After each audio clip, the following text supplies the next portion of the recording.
શ્રી કૃષ્ણાય વયમ નમઃ. કર્તુમ અકર્તુમ અન્યથા કર્તુમ સમર્થ ભગવાન ઠાકોરજીના ચરણોમાં, માત પિતા ગુરુદેવના ચરણોમાં, જીવ માત્રના હૃદય કમળમાં બિરાજમાન પરમ ચેતનાને પ્રણામ. આપ સૌને જાજા કરીને જય શ્રી કૃષ્ણ, રાધે રાધે, જય પરશુરામ. જેટલા પરશુરામ બેઠા છો એકવાર બોલો ભાવથી જય પરશુરામ. આટલી મોટી સંખ્યામાં ભૂદેવોને ઉપસ્થિત હોય ત્યારે દાદા માફ કરશો, પણ પરશુરામ દાદાનો જયકારો તો જય ઘોષ થવું જોઈએ. બોલો જય જય પરશુરામ. આપની ક્ષમા સાથે દાદા.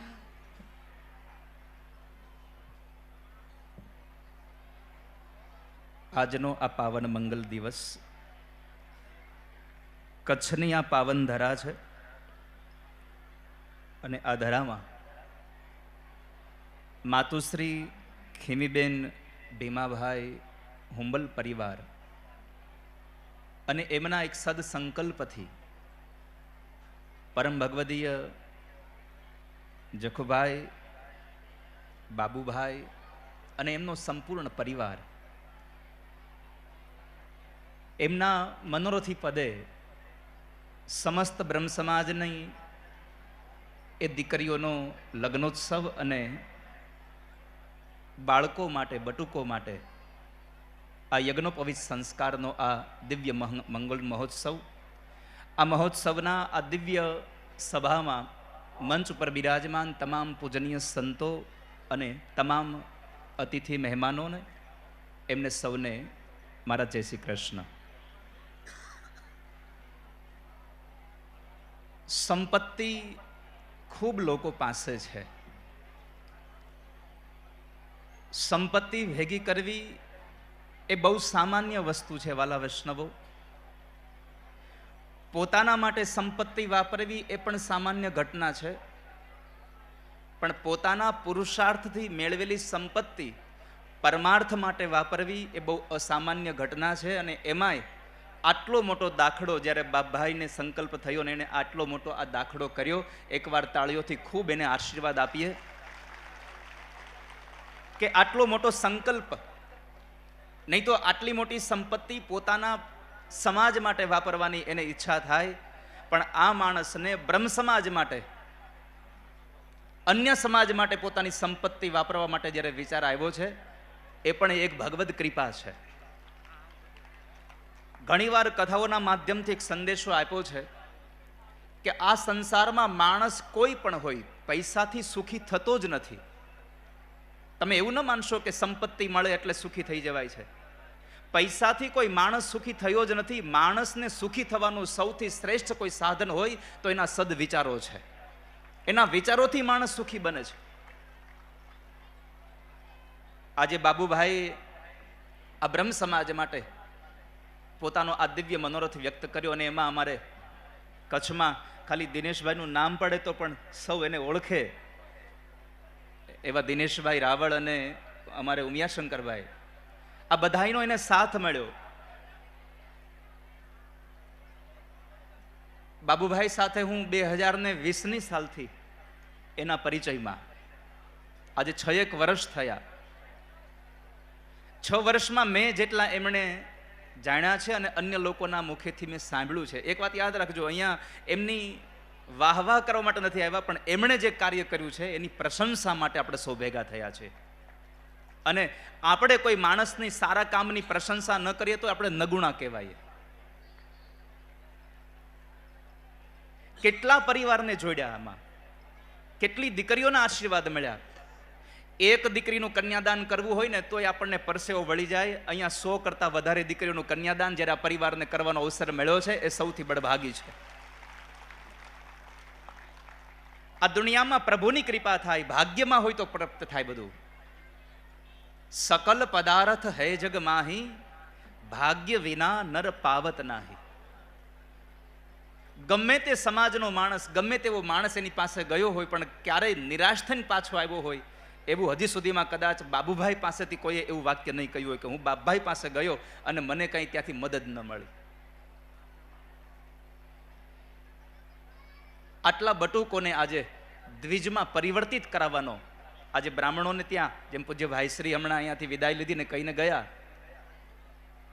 કે વેદનો અધિકાર મળ્યો બ્રાહ્મણોના દીકરાઓને. આજે એ દિવસે અમે સમૂહમાં બધાને યજ્ઞોપવિત સંસ્કાર કરાવીએ. આટલા બાળકોને એને આજે દ્વિજ કર્યા. જન્મથી બ્રાહ્મણ હતા પણ હવે કર્મથી બ્રાહ્મણ બનાવ્યા. અને એક વાત યાદ રાખજો વાલા ભક્તજનો, આ સંસારમાં માણસ કઈ જ્ઞાતિમાં જન્મે એના કરતા કેવું કામ કરે છે. માણસ જ્ઞાતિથી મોટો નથી થતો, માણસ કર્મથી મોટો થાય છે, પોતાના કર્તવ્યથી મોટો બને છે. અને આપણે તો બધા આહો ભાગ્યશાળી છીએ કે ભગવાને આપણને બ્રાહ્મણ કુળમાં જન્મ આપ્યો છે. વેદનો અધિકાર ભગવાને આપણને આપ્યો છે. બ્રાહ્મણની પૂજા થાય તો વેદની પૂજા થઈ જાય. આવો અધિકાર ભગવાને આપણને આપ્યો છે. આ સમયે અહીંયા ઉભેલા તમામ બ્રાહ્મણોને મારી એક પ્રાર્થના છે કે અંતરના ભાવ સાથે એક મૃત્યુંજય મંત્રનો જપ કરીએ કે જેથી કરીને બાબુભાઈના ધર્મપત્ની, જેમનું સ્વાસ્થ્ય બરાબર નથી, પણ આટલા બ્રાહ્મણો અહીંયા ભેગા થયા છો, આટલા વ્યક્તિઓ અહીંયા ભેગા થયા છો, જો એક મૃત્યુંજયનો જપ થશે ને તો કદાચ એક ઇન્જેક્શનની જે અસર છે એના કરતાં વધારે અસર આપણા મંત્રની થશે. મારા પ્રવચનના અંતે એક વખત આપણે સૌ મૃત્યુંજય મંત્રનો જપ કરીશું કે એમનું સ્વાસ્થ્ય સારું થાય. ધન્ય છે આ માણસની આ મનોબળને. નહીં તો વિચાર કરો કે પોતાના ઘરનું માણસ જ્યારે કોઈ હોસ્પિટલમાં છેક મુંબઈ સુધી લઈ જવું પડે એવી અવસ્થામાં હોય અને છતાં એ માણસ હસતા મુખે આવા ઉત્સવમાં પોતાનું વક્તવ્ય આપી શકે, એ આવો જ કોઈ મનોબળ માણસ આપણને ક્યારેક પ્રાપ્ત થતો હોય. અમારા ખૂબ સાધુવાદ છે કે તમે આટલું પણ બ્રહ્મ સમાજને આટલું તમે તમારું ઔદાર્ય પ્રાપ્ત કરાવ્યું, તમારી આવેલી સંપત્તિ તમે બ્રહ્મ સમાજ માટે વાપરી. અમે ભગવાનને પ્રાર્થના કરીશું કે તમે કેવલ બ્રહ્મ સમાજ માટે જ નહીં, સર્વ સમાજ માટે તમારી સંપત્તિ વપરાતી રહે. હું ગઈકાલ રાત્રે જ્યારે મારા ઉતારે મળવા આવ્યા ત્યાં દિલીપભાઈ બાપભાઈ, તો મેં કહ્યું, મને કે હું આ પૈસા વાપર્યા કરું છું. મેં કીધું વાપરતા જ રહેજો, કારણ કે કોઠી અનાજની ભરાઈ જાય ને અને ભરેલી કોઠી તમે છોકરાઓને આપશો ને તો એમ જ કહેશે કે મારે કમાઈને પછી આ ભરવું હેમાં, અમારી પાસે ભરવાની જગ્યા જ નથી. તમે ખાડો પાડીને જાજો તો તમારો છોકરો ખાડો પૂરવા માટે કંઈક મહેનત કરશે પાછો. આ વિચારધારા સૌએ લેવાની જરૂર છે.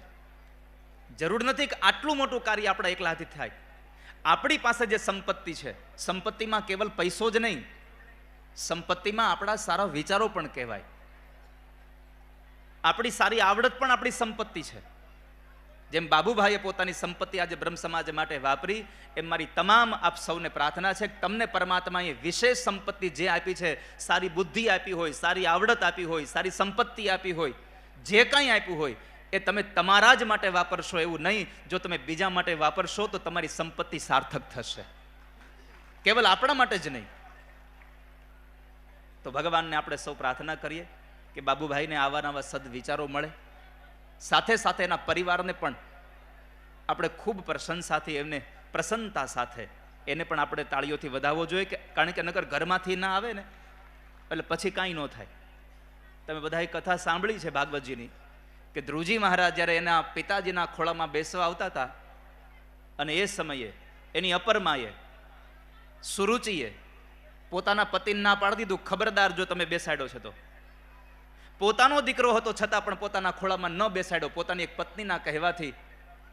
આ વાત સાથે આપણે એટલું જ સમજવા જેવું છે કે બાબુભાઈના આખાય પરિવાર, એના જખભાઈ, આ બધા જ પરિવાર સભ્યો બાબુભાઈના આ સદસંકલ્પ સાથે એકત્ર થયા. એટલા માટે આ બ્રહ્મ સમાજને આટલો મોટો લાભ મળ્યો છે, એટલા માટે આ કચ્છની ધરતીને આટલો મોટો લાભ મળ્યો છે. તો એ ભાવ સાથે ધન્યો ગ્રહસ્થાશ્રમ, અહીંયા જેટલા પણ નવદંપતિઓ બેઠા છે એ બધાના માટે શુભકામના ભગવાનના ચરણોમાં પ્રાર્થના કરીએ. બ્રહ્મા કરોતુ દીર્ઘાયુ, વિષ્ણુ કરોતુ સંપદા, હરો રક્ષતુ ગાત્રાણી, યસ્ય શ્યામ લગ્ન પત્રિકા. છેલ્લી વાત રાખીને મારી વાણીને વિરામ આપું. આપણે સૌ જ્યારે અહીંયા ભેગા થયા છીએ ને લગ્નોત્સવમાં, ત્યારે આપણે સૌ લોકો બ્રાહ્મણો પોતાની વિધિ કરાવતા હોય છે. દંપતી એ બ્રાહ્મણોના કહેવાનુસાર બધું કામ કરતા હોય છે, વિધિ કરતા હોય છે. અને સ્વજનો બધા ભોજન કરીને એકબીજાની વાતો કરતા હોય છે. પણ આવા સમયે આપણે એટલું યાદ રાખવા જેવું છે કે જ્યારે આપણે લગ્નોત્સવમાં જઈએ, હસ્તમેળાપ થતો હોય, જ્યારે ધર્મ, અર્થ, કામ અને મોક્ષના 4 ફેરા ફરાતા હોય, આવા સમયે આપણે અન્યત્ર વાતો કરવા કરતાં જેનું લગ્ન ગવાઈ રહ્યું છે, જેનું લગ્ન વંચાઈ રહ્યું છે, એના માટે આપણે જેને ભજીએ છીએ એ ભગવાનને પ્રાર્થના કરવી જોઈએ કે આનું દાંપત્ય જીવન સુખમય પસાર થાય. કારણ કે પત્રિકામાં બહુ સ્પષ્ટ લખ્યું છે કે નવ દંપતીને આશીર્વાદ દેવા આવજો, વાતું કરવા નહીં. આપણે દંપતીને આશીર્વાદ દેવા માટે અહીંયા આવ્યા છીએ અને આશીર્વાદ એટલા જ દેશું, બ્રહ્મા કરોતુ દીર્ઘાયુ. હે બ્રહ્માજી, તમારી જેવી આવરદા છે એવી આવરદા આ દંપતીને મળે. વિષ્ણુ કરોતુ સંપદા, ભગવાન નારાયણ પાસે જે સંપત્તિ, જે લક્ષ્મી છે એવી લક્ષ્મી પણ આ દંપતીને મળે. અને ભગવાન શિવ, ભગવાન મહાદેવ, કુળના દેવતાઓ, ગોત્રના દેવતાઓ આમનું રક્ષણ કરે એવી ભગવાન પાસે આપણે પ્રાર્થના કરીએ.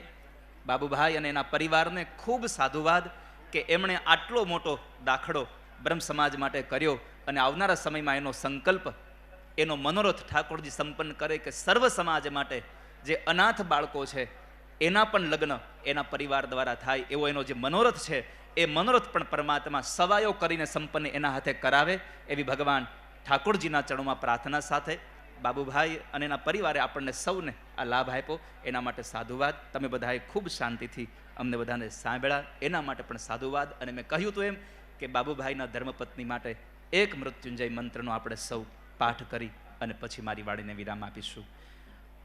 હરિ ઓમ ત્ર્યંબકમ યજામહે સુગંધિમ પુષ્ટિવર્ધનમ ઉર્વારુકમિવ બંધનાત મૃત્યુર્મોક્ષયમામૃતાત.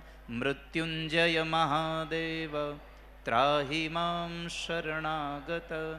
જન્મ મૃત્યુ જરા વ્યાધિ પીડિતમ કર્મ બંધને. સૌને જય શ્રી કૃષ્ણ. રાધે રાધે. પૂજ્ય જિગ્નેશ દાદાનો ખૂબ ખૂબ આભાર અને એકવાર જોરદાર તાળીઓથી આપણે એમને વધાવી લઈએ.